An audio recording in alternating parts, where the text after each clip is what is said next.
ada yang mau disampaikan, silakan. Ya, shalom. Terima kasih Pak Emen. Jadi begini, kemudian geralah klarifikasi apa yang terjadi sekarang ini. Sebelum nanti kawan-kawan dari PBB bergerak mensomasimu secara hukum atau menuntutmu gitu. Itu paling tidak akan ke sana nanti larinya. Karena ini udah pencemaran nama marga loh. Udah nggak main-main di dalam masyarakat Batak gitu. Ini bukan masalah agama, bukan. Marga dengan penipuan, kriminalitas. Anda melakukan penipuan dengan menggunakan marga Batak untuk donasi. Itu jelas permasalahannya dan banyak kesalahan di sini yang bisa dimasukkan. Jadi kalau Anda nggak klarifikasi, ini akan menjadi masalah panjang buat Anda. Masa depanmu hancur pasti gara-gara ini. Sekolahmu juga belum selesai kan? Juga SMA juga baru masuk kuliah tahun lalu. Saya kira kamu mungkin sudah nggak kuliah lagi. Terus juga kan gara-gara mau sok gengsi, hancur masa depanmu masalah ini. Karena ini tercatat loh di dunia maya ini. Semua orang tahu kamu penipu, Goldian. Jangan bermain-main dengan Bang Sobata ya. Tentang soal penggunaan marga. Nggak ada hakmu di situ kalau kamu bukan orang Batak. Saya kira itu aja, Pak. Terima kasih. Oke, terima kasih ya Pak Raja Uti ya. Kita ke Pak Jangkrik ya. Pak Jangkrik, shalom Pak. Silakan Pak Jangkrik, ada yang mau disampaikan? Shalom, shalom, shalom semuanya. Shalom, iya, ini Pak. tentang Goldian ini ya. Iya. Itu dia semua narasumber penelpon mengatakan ngaku aja kalau emang benar-benar kamu bukan orang Batak ya. Kalau sama semuanya, kalau emang kamu orang Batak ya nggak ini gitu loh. Tapi kalau memang kamu bukan orang Batak terus kamu masih ngeyel, otakmu bebel. Hai, sampai di mana nyalimu kawan? Empuk sekali dagingmu. Aduh, iya. Gini, Batak tuh tidak takut ya sama orang. Setan aja dimakan, dikunyah. Kamu tuh hanya breakfast bagi kita tuh. Jadi ya ngakulah, ya klarifikasi secepatnya ya. Oke, thank you, Pak Emen. Silakan yang lain.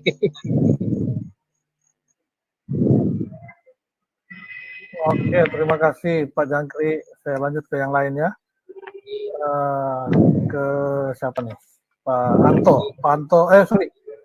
Suruh ke Pak Anto, Pak Indonesia Raya dulu ya. Pak Indonesia Raya, silakan Pak, ada yang mau disampaikan? Ya, shalom Pak. Jadi gini Pak, terkait si Goldian ini Pak ya. Silakan, Pak. Sebenarnya udah beberapa kali saya sempat sampaikan ke sang debaters juga si Rudi ya. Saya bilang, kau kan sering ngobrol sama dia, Le. Apakah kau yakin dari muka-muka seperti ini muka orang Batak? Karena gini, Pak Eman ya, muka orang Batak itu khas. Yang pertama muka itu khas, dan Goldian itu tidak merepresentasikan muka orang Batak, Pak. Itu yang pertama. Yang kedua, saya tidak yakin bahwa si Goldian ini tahu falsafah budaya Batak gitu. Minimal itu dulu, apa falsafah budaya Batak? Yang pertama itu apa, dia pasti belum tahu. Apa itu namanya Dalian Natolu itu pasti dia tidak tahu. Lalu yang ketiga, Pak, saya yakin 3 saja dia sebut Tarombo ke atas, dia nggak akan bisa jawab itu. Jadi itu sedikit dari latar belakang. Lalu tadi saya sampaikan juga kan mengenai kecenderungan ya. Saya lihat emang ini anak masih kecil, dia ini mau mengambil jalan yang singkat supaya bisa cepat terkenal. Nah, cuman yang salahnya ini dia ngambil marga orang Batak. Kalau dia cuma pura-pura jadi Kristen dong, saya pikir dia akan aman. Tapi karena dia mengambil marga orang Batak dan marga yang besar juga, ini karena simbol ini marga Parna, Pak. Parna itu besar, marganya ada sekitar puluhan, itu banyak itu. Jadi, ya dengan satu marga itu bisa ketemu 80 marga, saudara itu nggak boleh kawin. Makanya ini bahaya buat dia. Karena orang Batak yang tedeng aling-aling itu, Pak, yang saya tahu ya, mereka dalam diri itu selalu berbilang, saya lebih baik tidak beragama daripada tidak beradat. Hati-hati sama saudara Goldian ini. Ada undang-undangnya, Pak. Dan pedas, Pak, itu Pak, Undang-Undang Darurat tahun 1946. Menyebarkan berita bohong yang menyebabkan keonaran ataupun keributan di rakyat. Pasal yang sama yang menimpa Habib Rizik. Jadi nanti kalau misalkan orang Simbolon sudah mulai marga Simbolon atau marga-marga Parna merasa tidak nyaman dan merasa akibat dari perbuatan si anak kecil ini mereka diresahkan, ini sudah memenuhi unsur Undang-Undang Dasar Undang-Undang Darurat tahun 1946 pasal 14 ini. Ayat 1 dan ayat 2. 10 tahun Pak, nggak main-main Pak. Subsidiarnya 3 tahun. Itu hukum Indonesia. Lalu saya sih akan malu sebagai Goldian kalau saya mengaku Muslim, tapi saya mengaku anak orang lain. Saya bisa share screen nggak Pak? Ini ada hadis Pak. Hadis Sunan Ibnu Majah Pak. Nomor 2601. Saya bacakan saja Pak ya. Telah menceritakan kepada kami Muhammad bin Syabah, telah memberitahukan kepada kami Sufyan dari Abdul Karim, dari Mujahid, dari Abdullah bin Amru, berkata, Rasulullah Shallallahu Alaihi Wasallam bersabda, barang siapa yang mengaku-ngaku memiliki hubungan nasab kepada selain ayahnya, maka surga menjadi haram baginya. Padahal bau surga dapat dicium sepanjang jarak perjalanan 500 tahun. Jadi hukum Indonesia ini ada, dia bisa kena. Dan hukum Tuhannya juga, dia bisa kena juga. Jadi hati-hati saudara Goldian. Kalau kamu mengaku kamu Muslim dan kamu mengaku bahwa sebagai anak orang lain, ya kamu terima konsekuensinya saja nanti. Sesuai dengan kepercayaanmu. Itu pun kalau teman-teman kita atau saudara-saudara kita dari bangsa Batak nanti tidak memperkarakan kamu kalau kamu masih tetap ngeyel dan masih menggunakan marga itu. Saya pikir kalau kamu cuma mengaku pendeta, kamu cuma ngaku pindah agama, nggak masalah lah. Tapi hati-hati Goldian. Orang Batak itu orang-orang yang ada di mana saja dan orang-orang yang punya kemampuan di atas rata-rata.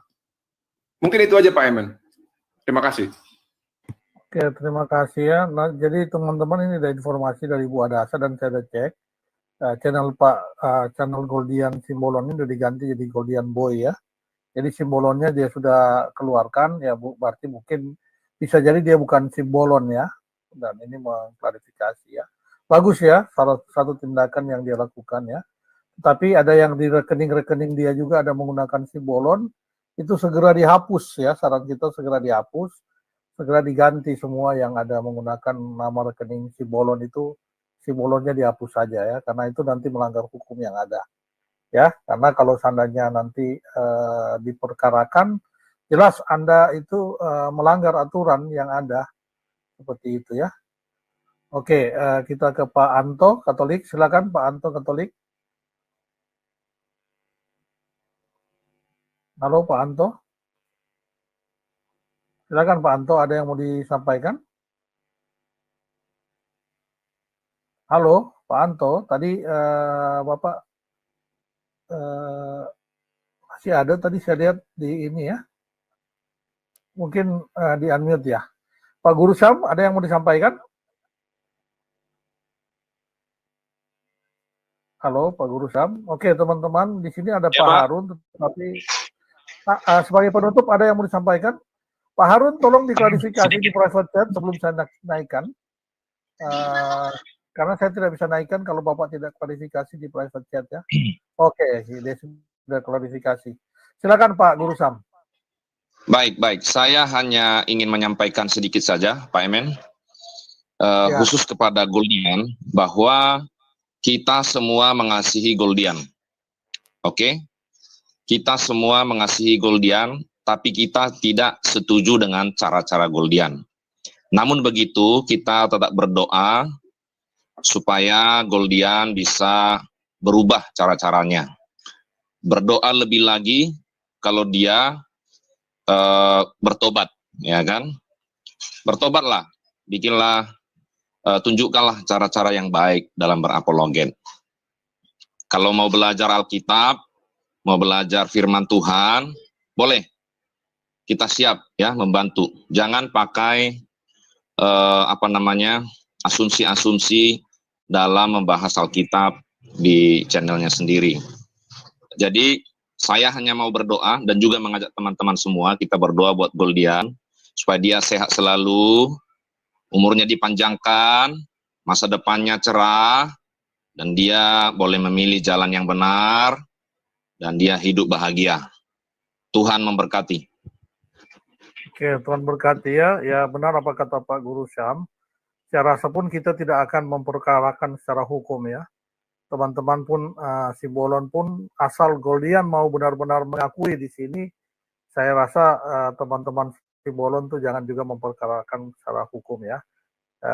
Ya bagaimanapun juga Goldian ini adalah anak yang mungkin terlalu semangat kali ya, sehingga dia juga mungkin saking semangatnya terlalu berapi-api, dia tidak berpikir banyak sekali efek-efek yang dia lakukan itu ya. Jadi saya pribadi sih mungkin kita bisa memaafkan dia kalau dia bisa mengakui bahwa dia itu tidak Simbolon dan dia mengganti semua rekening-rekening yang dia ada ya.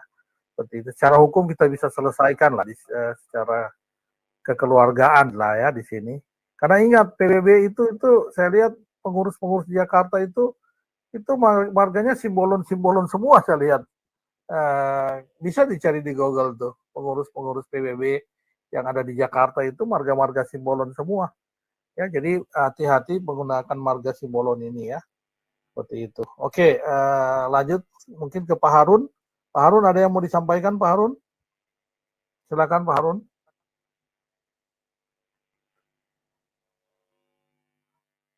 Pak Harun, di unmute dulu Pak Harun. Speakernya di unmute, Bapak tekan speakernya. Di unmute dulu. Tanda centang di speaker itu Bapak tekan speakernya dari mute-nya. Oke, mungkin sambil menunggu Pak Harun, Pak Matthew. Oh, itu ada. Oke, silakan Pak Harun. Oke, Pak Harun, ada yang mau disampaikan? Silakan Pak Harun. Oke, saya sampaikan sedikit saja ini. Oke, makasih Pak Emen. Saya cuma sampaikan sedikit saja ini masalah Golden ini. Kalau bisa, kalau mau cari pundi-pundi jangan pakai marga yang bukan marga kita, itu nggak baik ya. Memfitnah juga ini masalah kita punya pendeta ini memakai kata pendeta. Apakah benar kau memang pendeta atau bukan? Janganlah menjelek-jelekan ke Kristen. Saya tersinggung, jujur saja saya tersinggung dengan hal itu. Ya itu saja, mungkin yang lain lagi. Oke Pak, terima kasih Pak Emen, itu aja Pak Emen. Singkat tetapi jelas ya Pak si Goldian, semoga bisa memahami ya. Jadi sebenarnya kalau yang rawan terhadap hukum ini adalah penggunaan Simbolon dan penggunaan rekening atas nama Simbolon ini. Jadi Anda bisa klarifikasi kembali dan mohon maaf kepada marga Simbolon, saya rasa udah oke ya. Kemudian untuk apologet Anda silakan berapologet, tapi ya, Anda terlalu muda sih. Kalau Anda berapologet itu terlalu mudah menurut saya ya.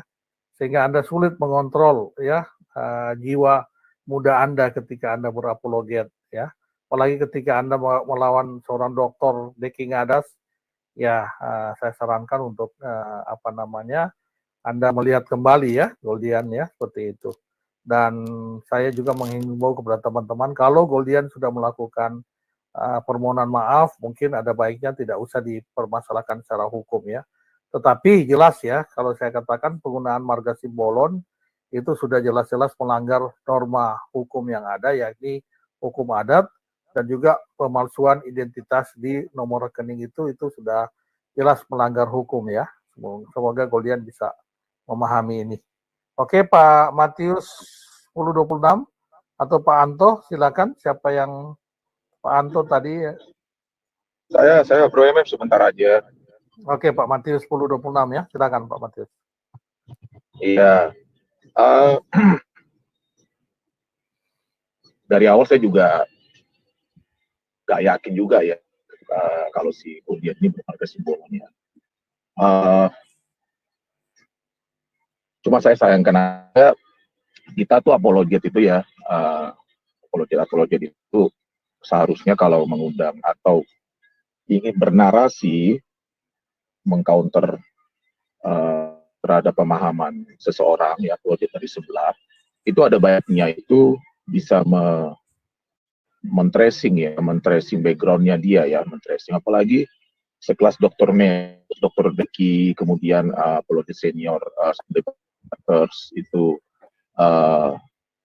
memberikan tanggapan terhadap dia, itu saya rasa bagaikan tidak langit ya, terlalu capek sekali ya. Apalagi kan si Goldian ini kan masih umur 19 tahun. Dan saya pikir juga dia pun juga belum matang ya secara keilmuannya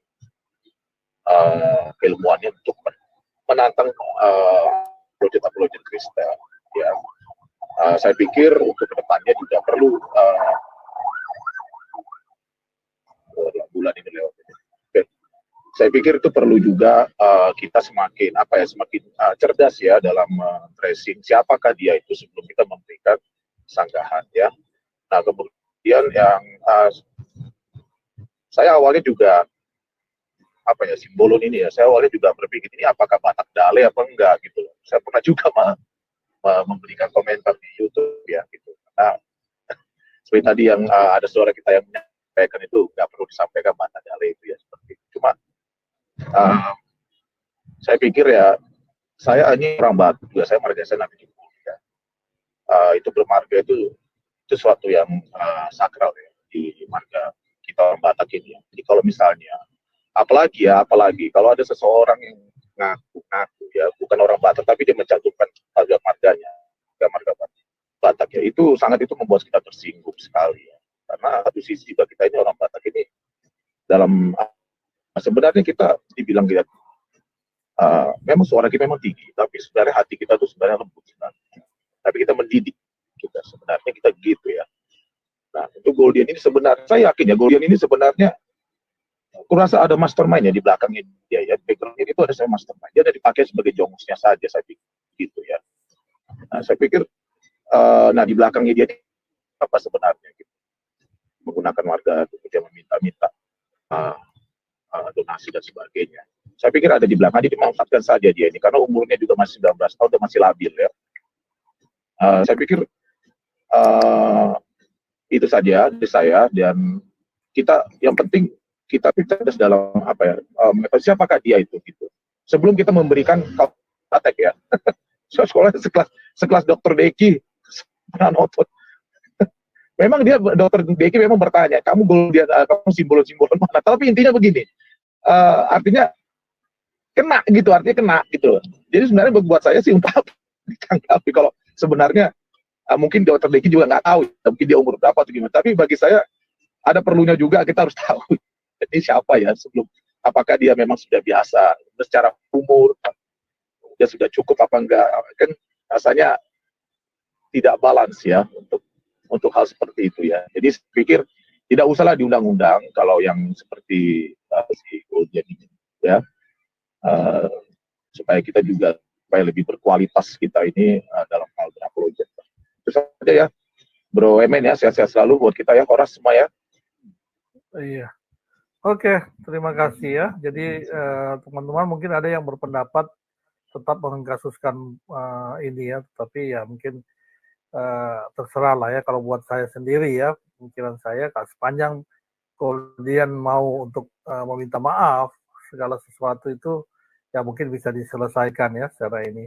Tapi benar kata Pak Matius tadi juga bahwa benar ya, kalau sekelas Pak Deki itu saya kaget juga ya, harus berdebat dengan seorang anak 19 tahun. Wajar ya kalau Goldian ini punya semangat yang berapi-api, kata-kata yang dia ucapkan seakan-akan tak terkontrol. Saya berpikir dia usia 30 tahun, tapi kalau seandainya memang usianya 19 tahun, ya itu wajar lah ya seorang anak yang terlalu bersemangat. Dan ya buat saya sendiri sih mungkin bisa dipahami dan mungkin bisa sepanjang dia benar-benar meminta maaf ya oke lah, nggak masalah.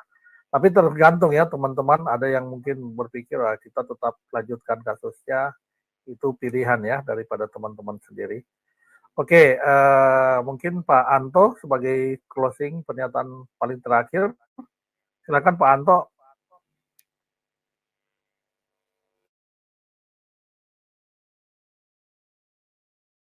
Pak Anto, sebenarnya Anda udah buka ininya, mute ya. Tinggal Anda berbicara aja, silakan.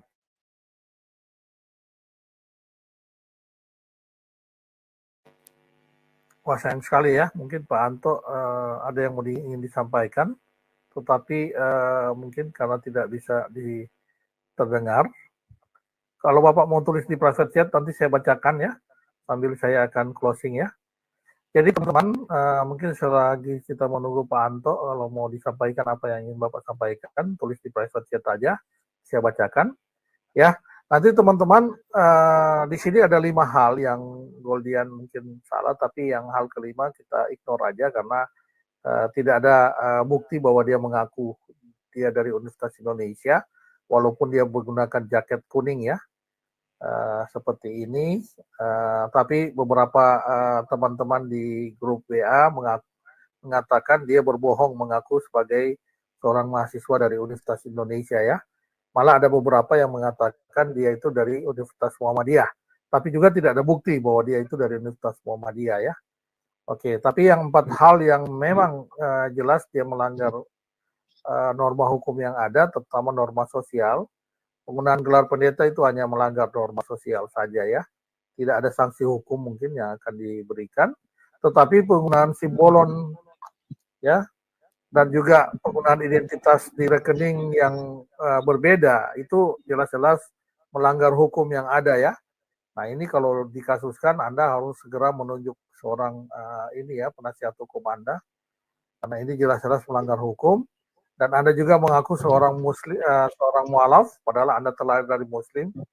Sampai sekarang pun Anda muslim, itu juga sebuah pelanggaran, tetapi hanya melanggar norma sosial saja ya, tidak akan diperkenakan. Tapi nomor 2 dan 3 ini adalah sebuah pelanggaran yang sangat berat, sehingga sebaiknya Anda berupaya ya, entah mau minta maaf atau apa, itu lebih baik ya, sebelum mungkin ini bisa dijadikan kasus hukum ya, apalagi dengan marga Batak ini ya kita tidak bisa sembarangan ya, mereka punya adat yang sudah dipertahankan turun-temurun ya, dan kita tahu di PBB itu banyak sekali marga Simbolon sebagai pengurus di pucuk pimpinan di pusat ya, jadi lebih baik Anda melakukan permintaan maaf segera ya. Oke, itu saja teman-teman atas partisipasinya. 2,5 jam kita berdiskusi.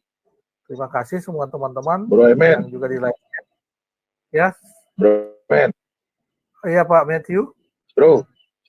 Ya, silakan. Ya ini menjadi satu bukti lagi ya, satu bukti lagi buat saudara-saudara kita sebelah itu ya. Itu mau sampai kapan tuh?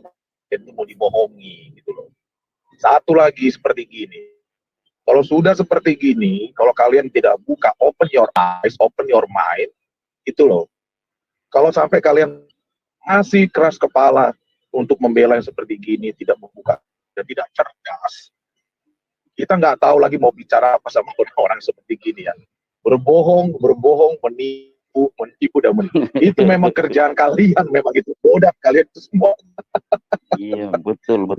Satu lagi, betul. Pendeta itu, kalau kami orang Batak itu ya, pendeta itu kalau saya sendiri, saya panggil pendeta amang pendeta kami, gitu loh. Itu terhormat itu ya, bukan kita apa ya. Kalau ini umur 19 tahun dia pendeta, saya kok ragu gitu loh. Saya manggil dia amang pendeta sama pendeta. Udah itu bilang dia. Bilang itu. Itu si Bloo itu. Itu gelar itu terhormat itu. Umur 19 tahun dapat pendeta. Coba kita berpikir dulu secara itu. Saudara kita itu. Memang kalian itu bodoh memang. Sebelah itu. Dibohongi terus dibohongi itu. Memang nggak cerdas. Peradaban kalian tidak pernah cuma